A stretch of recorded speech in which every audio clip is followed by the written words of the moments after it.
The more we get together, the more we get together, the happier we'll be. 'Cause your friends are my friends and my friends are your friends. The more we get together, the happier we'll be. Ready to go fast? Show Megan how you go fast. Ready? The more we get together, the more we get together, the happier we'll be. There's Zion and Antonio and Natlis and Messiah. The more we get together, the happier we'll be. Good job, boys and girls. Did you notice that we have somebody else with us today? And I'm not in my classroom, am I?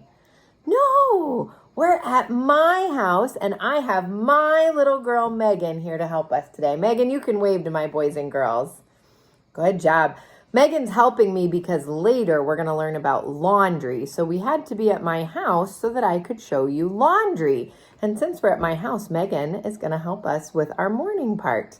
Well, we're going to drum again today, but instead of doing loud and soft, we're going to listen and try to do echo drumming. That means you have to drum the same way I drum. So first you have to listen and then you get to play. Megan's going to play with you guys so you know when it's your turn to go. And I'm going to play the first one so that you know what you're supposed to play.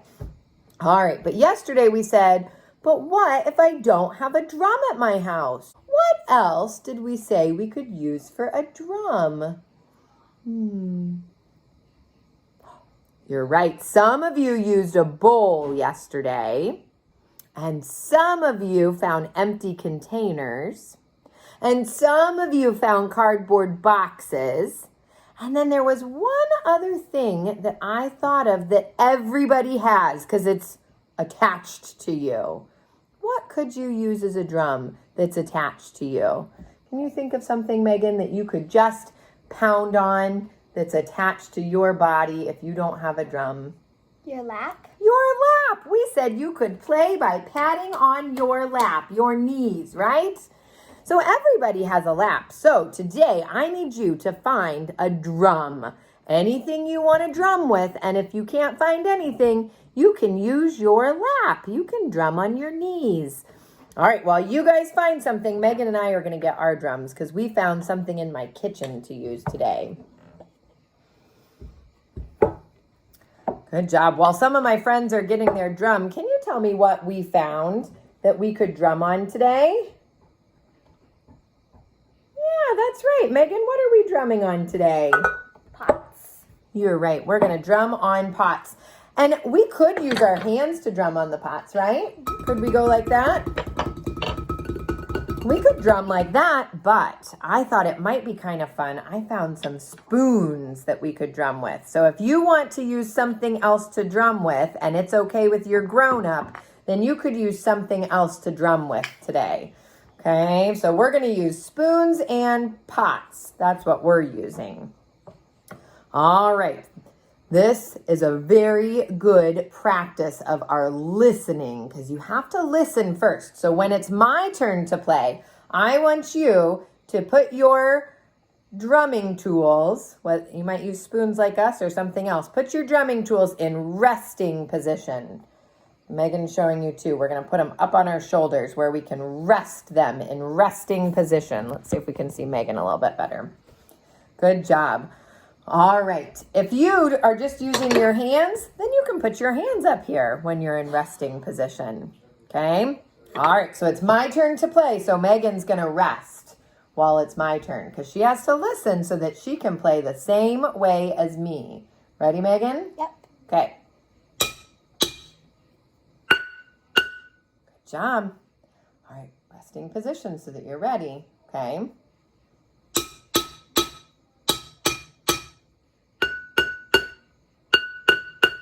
Are you playing along with Megan? When I'm resting and it's Megan's turn, then you make sure you're playing along. Okay, ready? We're going to get a little trickier. Good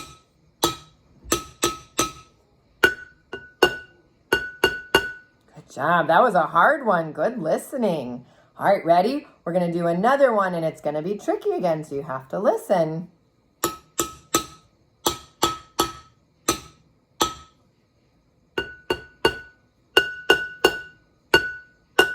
Good job. All right, one more. It's going to be the hardest one yet. You ready?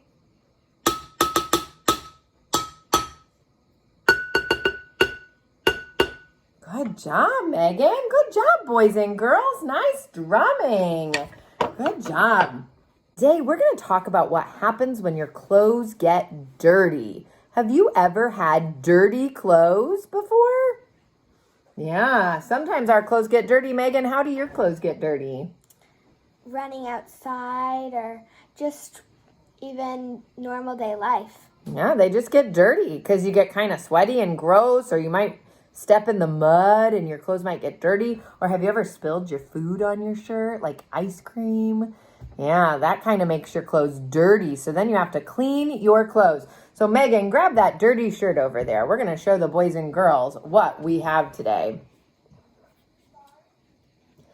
So we had soccer tonight.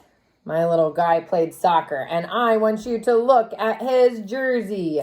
If I hold it up real close, you can kind of see it got dirty. He's got stains on the front of his soccer shirt. So we need to clean it. Where do we clean our clothes? Does anybody know? I hear some of you saying it. Megan, where do we clean our clothes? In the washing machine. In the washing machine. So we're going to go on a field trip today to Mrs. Hall's basement, and we're going to learn how to clean our clothes in the washing machine. Are you ready? Are you going to come with me? All right, so we are down in my laundry room, and we are ready to wash Owen, my little boy's dirty soccer shirt. It's dirty. It smells bad. And it's got a stain on it. It's dirty. So we need to wash it so he can wear it on Saturday for soccer. So what is this called that Megan's standing in right by? What is this? Yeah, that's a washing machine. Do you have a washing machine? Some people have washing machines in their house like we do. And some people have to go somewhere else. Does anybody know what that's called? When you have to go to a special store where they have lots of washing machines. Do you know what that's called? I don't remember. It's called a laundromat. Have you ever been to a laundromat before? I have. I've had to wash my clothes at a laundromat before, and they have lots of washing machines. And I kind of like it because it makes you get all your laundry done really fast because you can just put it all in washing machines. But I don't have lots of washing machines. I only have one washing machine. And that is not a washing machine. That is called a dryer. That's where I dry my clothes. Okay, so we're going to use the washing machine first. So I'm going to let Megan put the shirt in the washing machine. Good job. All right, Megan, what do you need to do next? Close the door. Yes. Okay, then what do we do? Put in the laundry detergent.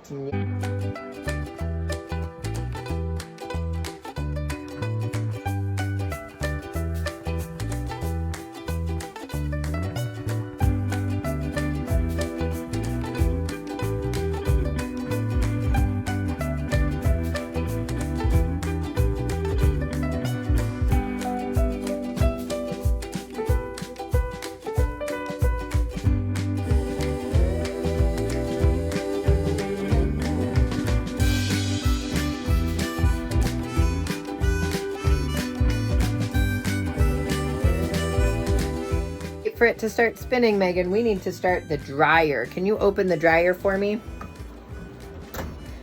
When we put the jersey in, there was wet stuff in my washing machine, so I had to put my wet stuff in the dryer. Now what do we need to do? Start this dryer. We need to start the dryer. So go ahead and close the door.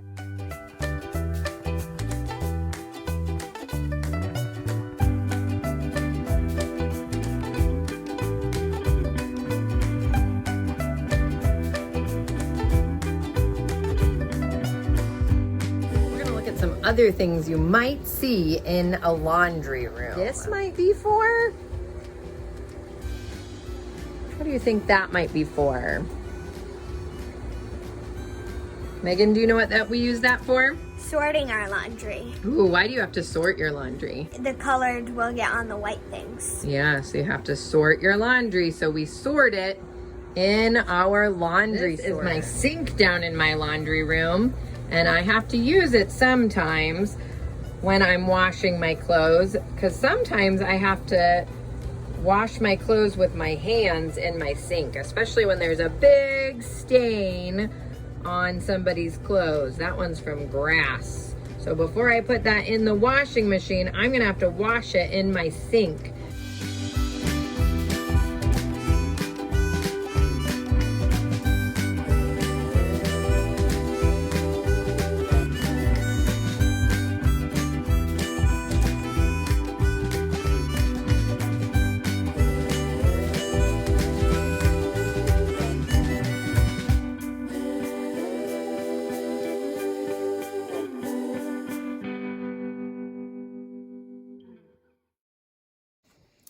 All right, boys and girls, to end our day today, to end circle time, we're going to retell a story that we read yesterday. Do you remember what the book was called that we read yesterday? Good job. The Mitten, El Mitten. We read The Mitten. And today, instead of reading the story, we're going to do something that is a good thing for preschoolers to practice doing. It's called retelling the story. So after you've read the story, and sometimes you have to read it lots of times before you can remember the story this well, but I've read this book a lot, so I'm going to help us retell it today because I've read it many, many, many times. But after you've read a book lots of times, it's really good practice for your brain to try to remember that story and to tell that story to somebody else. So Megan's going to help us tell the story today, and we have some pictures of our friends that are going to hide in our mitten. And when we get to that part of the story, Megan is going to help our friends climb in to the mitten. Okay? See if you can help me tell it. I might ask you for your help at some different parts, okay? The Mitten by Jan Brett. Once there was a boy named Nicky, and Nicky had a grandma who was really good at knitting, and she wanted to knit him a pair of mittens. And Nicky said, "Oh, Baba, can you knit me a pair of white mittens?" And Baba said, "Oh, Nicky, I don't want to make you white mittens because if I make them white, they might get lost in the..." What was she worried that Nicky's mittens would get lost in? Do you remember? Oh, yeah, in the snow. Remember, it's winter time. So Baba said, "Oh, Nicky, I don't know. You might lose your mittens in the snow," but he promised that he would take such good care of them. So Baba sewed him a pair of white mittens. And she said, "Nicky, I do not want you to lose your white mittens. When you get home, I'm going to make sure you're safe, and then I'm going to see if you remembered not to lose your white mittens." So Nicky went out to play in the snow with his brand new white mittens. While he was climbing a tree, one of his mittens fell and landed in the snow, and Nicky did not know where it had gone. But while Nicky went off looking for his mitten, something else found his mitten. Do you remember what the first animal in the story was that found Nicky's mitten? I'm going to let Megan give you a clue. She's going to show you a picture of the first animal. Do you remember what he was called? That's right. He's the mole, El Topo, the mole. The mole climbed into the mitten. It used that word burrowed in our story. He burrowed. He climbed into the mitten where it was nice and warm. Before he could get super comfortable, another animal, I'll give you a clue, hopped by the mitten. Who was it? Do you remember what animal it was? Good job. A rabbit, El Conejo, jumped into the mitten and he cuddled up with the mole. While the mole and the rabbit were trying to get cozy in that mitten, something else came along. It had prickles. Do you remember what it was that was kind of prickly? Well, let Megan give us a clue. Do you remember what that guy was called? A hedgehog, Erizo, hedgehog. And the hedgehog climbed in the mitten. And remember, they didn't want to mess with the hedgehog because they were afraid of his spiky prickles all over him, right? So they said, you can get in, because they were kind of afraid of his prickles. All right, the next animal that came into the mitten flew. Do you remember what animal would be next? Something that flies? What was the next animal that flew? Ooh, some of you are thinking Megan's going to give a clue to those ones who can't remember yet. That's right. It was an owl. Búho. Good job, El Búho, the owl. He flew down and climbed in the mitten. What were they afraid of on the owl? Do you remember? We talked about he had sharp talons. It said that word in our book, and that was his claws, sharp talons. Good job. All right, so the mitten's getting really full and fat now. There's more animals in it, but are we done yet? No, more animals kept coming to Nikki's mitten. So next, an animal with a black fur and a white face came. Do you remember what he was called? He also had sharp claws. They were kind of afraid of his sharp claws. They called him his diggers because he likes to dig. Do you remember? He's a hard animal. He's not one that we see very much. Megan, will you give us a clue of what animal he was? Do you remember what he was called? The badger, El Tejon. The badger climbed in. So now we have a lot of animals. We have the mole, the hare, the hedgehog, the owl, and the badger. How many animals is that? 5, 5 animals in our mitten. Good job. All right, the next animal that came by was an animal that has kind of red or orange fur. So anaranjado, rojo on his fur. He has sharp teeth. Kind of a pointy nose. See if some of us got it. Some of us are getting it. Megan, give us a clue if we don't remember. Oh, good job. Lots of my friends remember now. The fox, El Zorro. Good job. The fox climbed in to the mitten next. Good job. I think they were afraid of his teeth, weren't they? They didn't really want the fox to eat them. All right. Then our mitten was really, really full, but are we done yet? No. Another animal that was really big.